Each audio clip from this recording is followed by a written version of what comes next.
One piece chapter 11 और 13 important चीजें reveal करता है, पर उसमें सबसे ज्यादा गौर करने लायक चीज थी जिसने सभी की अटेंशन ग्रैब की थी, डॉक्टर वेगापंक का मैसेज जो वर्ल्ड गवर्नमेंट के ट्रू इविल प्लान को रिवील करता है, जिसने पूरे वर्ल्ड को शॉक में डाल दिया था। वन पीस वर्ल्ड ही नहीं, रियल वर्ल्ड में फैंस को भी।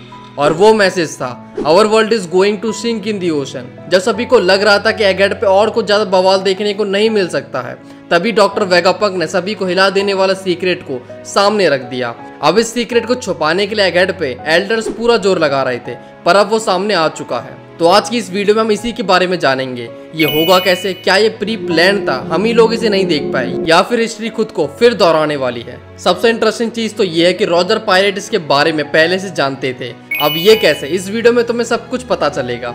इन सभी क्वेश्चंस के सटीक आंसर्स के लिए देखते रहें MXX TV और चैनल को सब्सक्राइब कर लें। वीडियो अच्छी लगे तो लाइक और शेयर जरूर करें। तो इस सब को समझने से पहले हम वन पीस वर्ल्ड के स्ट्रक्चर को समझ लेते हैं कि ये चीज होगी कैसे। तो ये जगह सीज में डिवाइडेड है, जिसे ब्लू सी कहते हैं, जो क्वाड्रेंट्स में बांटे हुए हैं, East Blue, West Blue, North Blue और साउथ ब्लू। इन सबको बांटने का काम करती हैं दो वॉल्स। पहली है द ग्रैंड लाइन, जो जानी ही जाती है अपने unnatural phenomena, rapidly shifting climate और मॉन्स्टर्स वाइल्ड लाइफ के लिए, जो सराउंडेड है काम बेल्ट से। और दूसरा है रेड लाइन, एक ह्यूज रेड लैंड मास जो इस वर्ल्ड में ओनली कॉन्टिनेंट की तरह काम करता है। Back to the topic, our world is going to sink in the ocean. इस बात का मतलब क्या है? वर्ल्ड के सिंक होने का बेसिक सा रीजन है, इसका वाटर लेवल बढ़ता ही जा रहा है, और ये चीज काफी टाइम से हमारे सामने भी आ रही है। वेगापंक का मैसेज इस चीज में अर्जेंसी को दिखाता है, that this issue may have just gotten worse. और इसके पीछे जो रीजन है वो है 5 एल्डर्स और ईमू के इरादे, जो अच्छे तो बिल्कुल भी नहीं है। और इनका हाथ इसलिए क्योंकि वाटर लेवल राइज होने का एक रीजन तो हम रिसेंटली देख ही चुके हैं, जहाँ पर लुलुशिया किंगडम को निपटा दिया जाता है, जिसकी वजह से सी लेवल राइज होता है।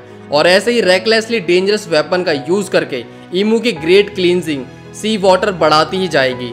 लुलुशिया किंगडम पे अटैक से चारों सी में अर्थक्वेक्स आ गए थे, जिससे सी लेवल 1 मीटर तक बढ़ गया था। कई आइलैंड्स डूब गए थे और वहां के लोगों को निकलना पड़ा था अपनी जगह को छोड़कर। चैप्टर 908 दी रेवरी, जहां पर एल्डर्स किंग कोबरा से मिलते हैं, नज़जुरो वहां पर बोलता है कि वर्ल्ड का बैलेंस हमेशा ऐसा नहीं रह सकता है, उसे ग्रेट क्लींजिंग की जरूरत है, क्योंकि जो वर्स्ट जनरेशन के पायरेट्स करते आए हैं वो गवर्नमेंट के गले की हड्डी बन गए हैं। लूफी का अपने फ्रूट का वेक करना, काइडो और बिग मॉम का हारना और ब्लैक बियर्ड के कारनामे, जिसने सभी को हिलाकर रख दिया है। इस ग्रेट क्लींजिंग के प्लान में वेगापंक की बनाई हुई मदर फ्लेम क्रूशियल रोल निभाने वाली है, जहां पर नज़जुरो पावर प्लांट और यॉक की सेफ्टी पे ज्यादा ध्यान देता है, ताकि ये वेपन उनके हाथ से ना जाए और मदर फ्लेम्स को बना सके वो लोग। अब वन पीस वर्ल्ड की हिस्ट्री को समझने की कोशिश करते हैं। अगर हम ध्यान दें तो ये वाटर राइजिंग प्रॉब्लम अभी नजर नहीं आई है, इसमें हमें ओडा सर की फोर शेडिंग देखने को मिलती है। लाइक हमने एनीज लॉबी को देखा है, वहां पर सेम लुलिशा जैसा गड्ढा हुआ पड़ा है, मतलब यहाँ पर भी सेम वेपन से अटैक हुआ था एक टाइम पर। और अगर होल हुआ है तो सराउंडिंग में चीजें शिफ्ट होंगी।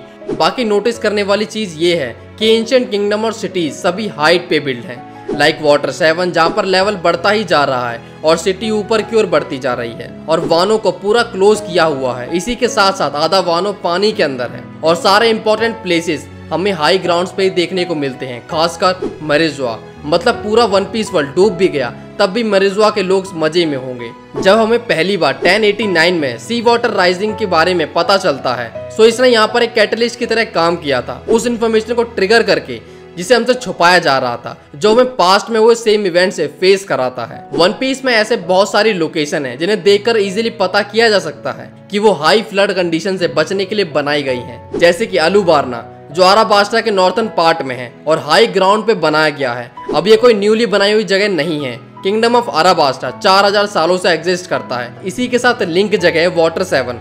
वाटर 7 भी आराबास्टा की तरह ही पहले एक ड्राई लैंड था, जहां पहले भी शिपयार्ड था but outside of the city. पर सेंचुरीज के साथ जैसे जैसे वाटर लेवल राइज होता गया तो वाटर 7 के लोगों को एक वेल प्लान सिटी की जरूरत पड़ने लगी, और धीरे धीरे बना आज का वाटर 7। आज का वाटर 7 भी डूबता जा रहा है, और इसी का सॉल्यूशन के लिए आइसबर्ग का प्लान था वाटर 7 को एक लार्ज फ्लोटिंग शिप में कन्वर्ट करना, और ये प्लान एक्सपेक्टेड फ्यूचर के अकॉर्डिंग भी सेंस बनाता है। ये दोनों जगह आपस में लिंक है, क्योंकि वाटर 7 ही वो जगह है जहाँ पर प्लूटोन बनाया गया था, और एलुबारना वो जगह है जहाँ पर वो ट्रांसपोर्ट किया गया था वानो में रखने से पहले। पर इतनी बड़ी शिप ग्रैंड लाइन से न्यू वर्ल्ड तक कैसे आई? क्या जिस सी को हम आज देख रहे हैं वो रियल है, या इससे पहले ये कुछ और था? सो मेरे अकॉर्डिंग यहाँ पर पहले प्रेजेंट से ज्यादा लैंड मास हुआ करता था, बट आज का One Piece world post apocalyptic world है। यानी पहले के ग्रेट फ्लड के बाद वाला, जहां पर ज्यादातर लैंड मास अभी भी सी में सबमर्ज है। इस वर्ल्ड में पहले कॉन्टिनेंट्स हुआ करते थे, बट अब बस आइलैंड्स बचे हैं। एलुबार्ना और वाटर 7 की तरह ही ड्रेस रोजा, ड्रम आइलैंड और वानो, जिन्हें बिल्ड इस तरह से किया गया है कि ये हैवी फ्लड को झेल सके। ये जगह हाई ग्राउंड्स पे बनी है और वहाँ का रेसिडेंशियल एरिया तो ग्राउंड लेवल से काफी ऊपर है। ये क्रूशल आइलैंड है जो वर्ल्ड गवर्नमेंट से अलग है और एपिक फ्लड्स को भी झेलने में बिल्कुल सक्षम है। वानो के बॉर्डर जो प्रेजेंटली हाई ग्राउंड पे रह रहे हैं उन्हें एक सेफ्टी प्रोवाइड कराता है। और जुनीसा जिसके पीठ पे पूरा एक आइलैंड है। जुनीसा की हाइट है 35 किलोमीटर, जो काफी है जो के लोगों को एक हैवी फ्लड से बचाने के लिए। अब यहाँ पर क्वेश्चन ये है कि ऐसा गवर्नमेंट कर क्यों रही है, उसे बाढ़ क्यों ही लाना है वन पीस वर्ल्ड में। अब जैसा कि हमें पता है कि वाटर लेवल बढ़ने के पीछे ईमो और गोरोसे का हाथ है, पर वो ऐसा कर क्यों रही है, उन्हें इससे फायदा क्या मिलेगा।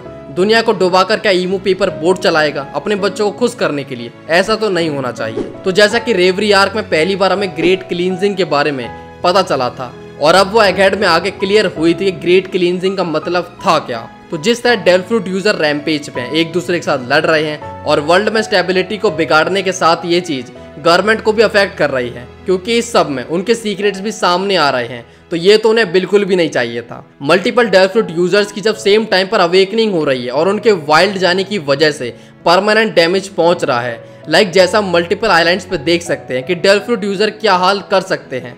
लाइक एनीज लॉबी जहाँ पर सवेरा ही है, पंक हैजार्ड का बर्गर बन चुका है, लिटिल गार्डन जो टाइम में पीछे रह गया है, और एक आइलैंड जिसकी खुद की एक मैग्नेटिक फील्ड है, और वानो के बॉर्डर जिसे आर्टिफिशियली बनाया गया है। तो इन सारे आइलैंड्स के पीछे डेल फ्रूट यूजर का ही हाथ है। इन सारे डेल फ्रूट यूजर से ही ईमू अपना पीछे छुड़ाना चाहती है, क्योंकि यही डेल फ्रूट यूजर मिलकर उसे हराने की पावर रखते हैं। बट डेल फ्रूट ऐसी चीज है जो आती तो पब्लिक के ड्रीम से है, बट जाती नहीं है। ग्रेट क्लींजिंग कोई नई चीज नहीं है वर्ल्ड गवर्नमेंट के लिए। इसकी जड़ें हिस्ट्री से जुड़ी हुई हैं, जहां पर 20 किंगडम्स का एंशिएंट किंगडम पर अटैक करने की वजह यही थी, डेल फ्रूट यूजर्स। क्योंकि डेल फ्रूट यूजर सबके लिए चलती फिरती आफत है। हमें वेगापंक से पता चलता है कि डेल फ्रूट विश और ड्रीम से एग्जिस्टेंस में आते हैं, बट वो बनते कैसे हैं? इसका जवाब हमें टॉन्टाटास से मिलता है कि उन्हें उगाया भी जा सकता है, और यही चीज शायद वॉइड सेंचुरी में होती थी।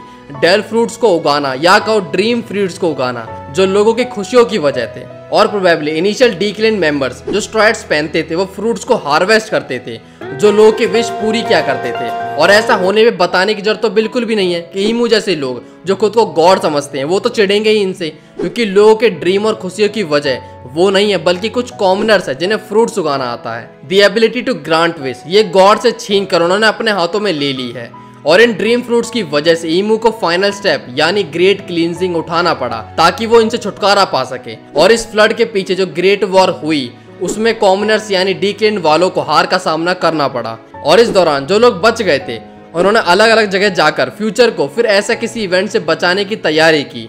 लाइक कोजुकी क्लैन वालों ने बॉर्डर्स बनाए, कुछ स्काइपियंस मून पे चले गए, अराबास्टा, ड्रेस रोजा, ड्रम आइलैंड, वाटर 7 सभी ग्रेट फ्लड के लिए रेडी हो गए। यहाँ पर बकीनियर से हेट का भी रीजन इसी फ्लड से जुड़ा हुआ है। बकीनियर्स का नोवा को बिल्ड करना और जॉय बॉय का फिशमैन आइलैंड पे कुछ टाइम के लिए रहना, जहाँ पर वो प्रॉमिस करता है कि जिस शिप को उसने और उसके क्लीन वालों ने बनाया है उसी की हेल्प से वो सारे फिशमैन को सरफेस पे लेके आएंगे। बट जॉय बॉय वर्सेस ईमू की बैटल में जॉय बॉय हार जाता है। और इस टाइम के दौरान जितनी भी चीजें हुई थी और एंशिएंट किंगडम के ट्रेसेस ग्रेट फ्लड ने मिटा दिए। अब आते हैं अपने कंक्लूजन पे, जैसे कि ईमू के हाथ में एक ऐसी पावर है जो पल भर में किसी भी जगह को इरेज कर दे।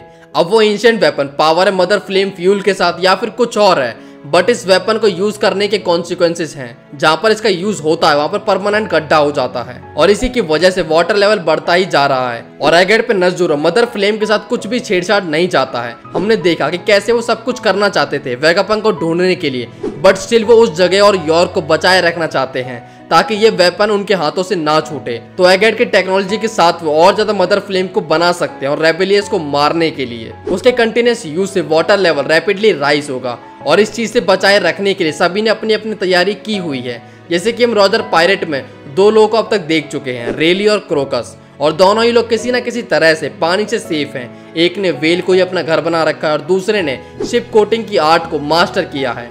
मतलब फिर अब यहाँ पर बाढ़ आए या फिर पूरा वन पीस वर्ल्ड डूब जाए, ये दोनों सेफ रहेंगे। और शायद से शैंक्स ने भी अपना पूरा जुगाड़ करके रखा हुआ है। नो डेल फ्रूट यूजर्स यानी डूब के मरने का खतरा ही नहीं है। तो ये बात क्लियर है कि रॉजर भी इसके बारे में पहले से जानता था, उसने इसके बारे में शायद हिस्ट्री में पढ़ा हो।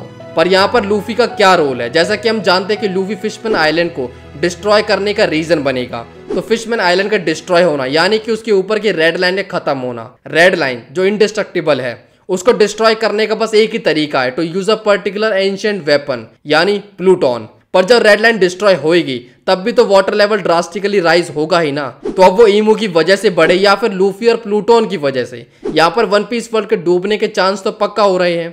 तो यहाँ पर बाकी एंशिएंट वेपन्स काम आएंगे to control this panic situation, to help others. तो आज के लिए इतना ही, मिलते हैं बहुत जल्द नई वीडियो के साथ।